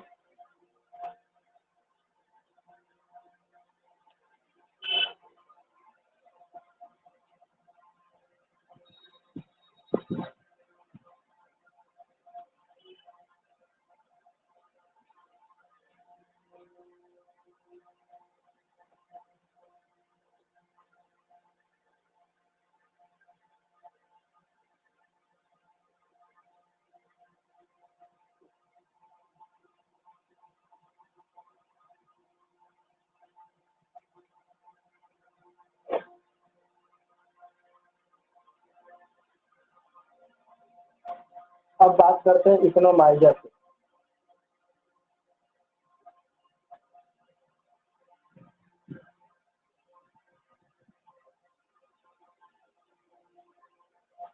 इकोनोमाइजर को हिंदी में मितोपयोजक कहते हैं।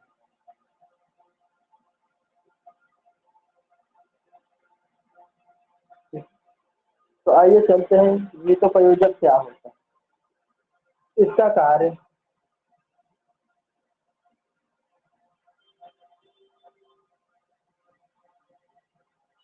फीड वाटर को बॉयलर में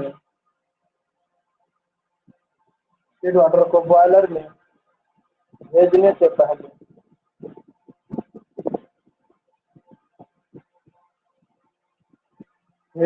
पहले गर्म किया जाता है।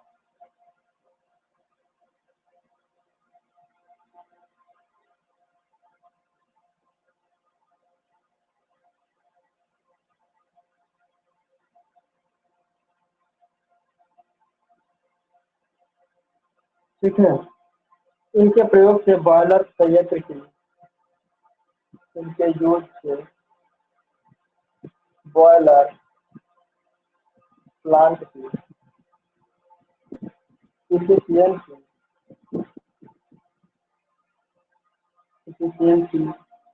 हीट इफिशियंसी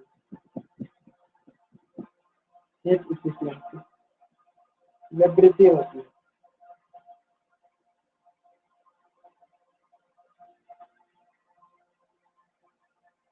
इनमें फीड वाटर को गर्म करने के लिए इसमें फीड वाटर को गर्म करने के लिए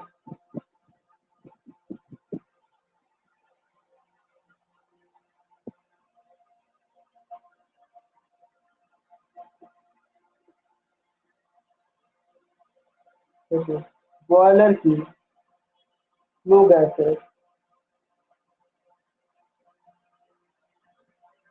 की व्यर्थ जाने वाली उष्मा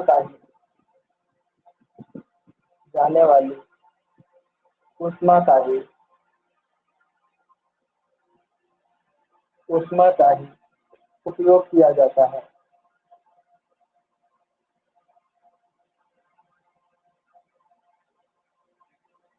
इकोनोमाइजर में जो है का कार्य होता है फीड वाटर को गर्म करना, ठीक है, जो बॉयलर में भेजने वाली गैसें होती हैं उसको गर्म करना के काम करता है। लेकिन कैसे होता है, तो बॉयलर में से जो फ्लू गैसेस निकलती हैं ये व्यर्थ में हमारी चली जाती हैं। तो इन्हें व्यर्थ न जाने देने के लिए इन फ्लू गैसेस में जो ऊष्मा स्टोर है उस ऊष्मा का इस्तेमाल करने के लिए हम क्या करते हैं, इकोनोमाइजर की सहायता से ही उसमें फ्लो करा करके गर्म कर लेते हैं, ठीक है, पानी को गर्म कर लेते हैं।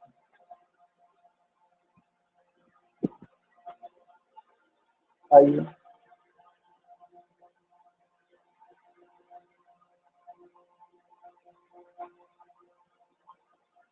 इनका इस्तेमाल बड़े प्लांटों में, बड़े स्टील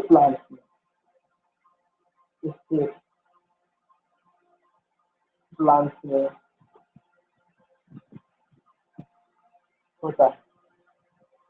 इकोनोमाइजर का प्रयोग जो है बहुत बड़े बड़े प्लांटों में जो स्थिर अवस्था में रहते हों, मतलब उनको कहीं ले जाने वाला सिस्टम नहीं होता है, जो मूवेबल टाइप के बॉयलर होते हैं तो ऐसे बॉयलरों को स्पोर्ट करके जो बड़े बड़े प्लांट है वहाँ पे इनका इस्तेमाल किया था ताकि उसमें जो ऊर्जा निकल रही है उसका अन्य प्रोसेस में इस्तेमाल करके उसको हम इस्तेमाल कर सकें ना, उस लाभ ले सकें।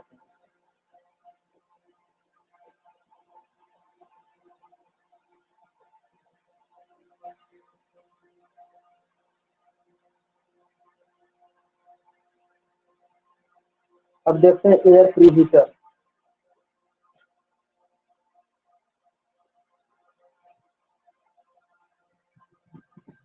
एयर प्री हीटर को पूर्व तापक कहते हैं।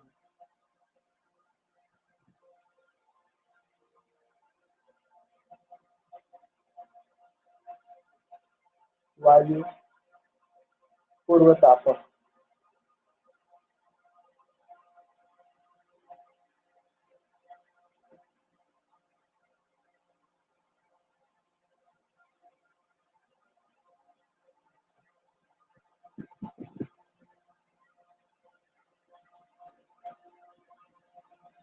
एयर प्री हीटर वह डिवाइस है, वह युक्ति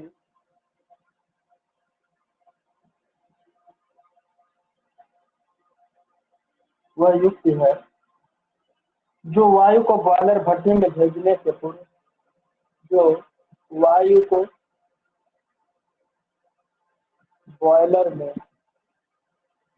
भेजने से पहले ही गर्म करने हेतु उपयोग किया जाता है इसके लिए बॉयलर की दहन गैसों की ऊष्मा इस कार्य हेतु बॉयलर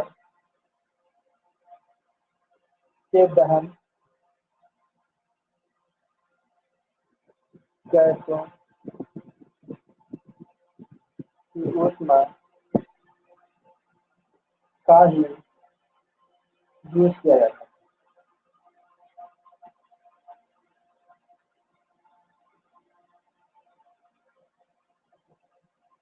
एयर प्रीहीटर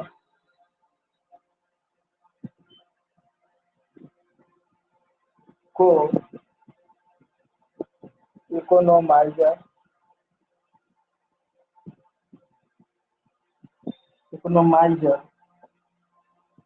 के आगे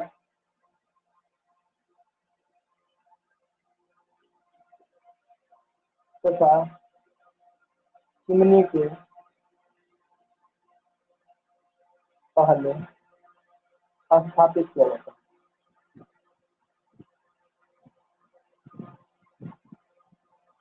ये भी आप बात याद रखने वाली है कि एयर प्रीहीटर को इकोनोमाइजर के आगे तथा चिमनी के पीछे स्थापित किया जाता है। अर्थात यहाँ पे अगर हमारा क्या है, इकोनोमाइजर है और यहाँ पर हमारी चिमनी है,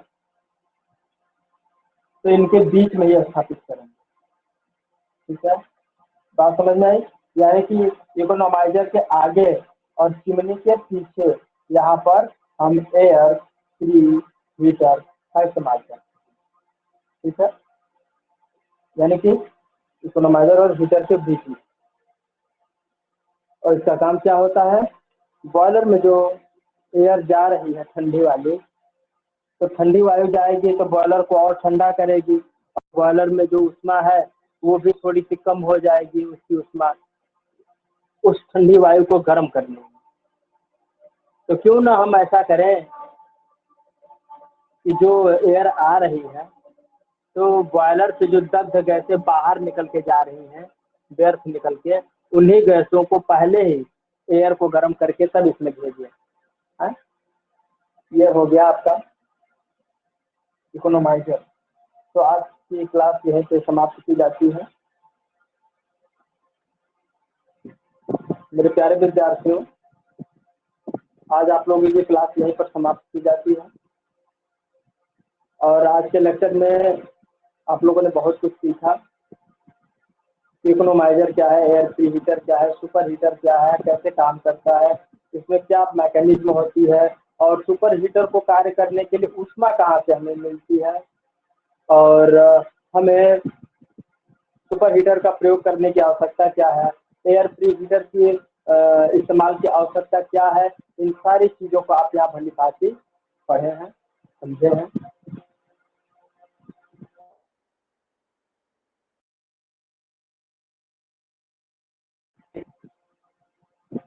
फिर इसके अगले एक्सेसरीज प्रस्तुत होंगे। तो आज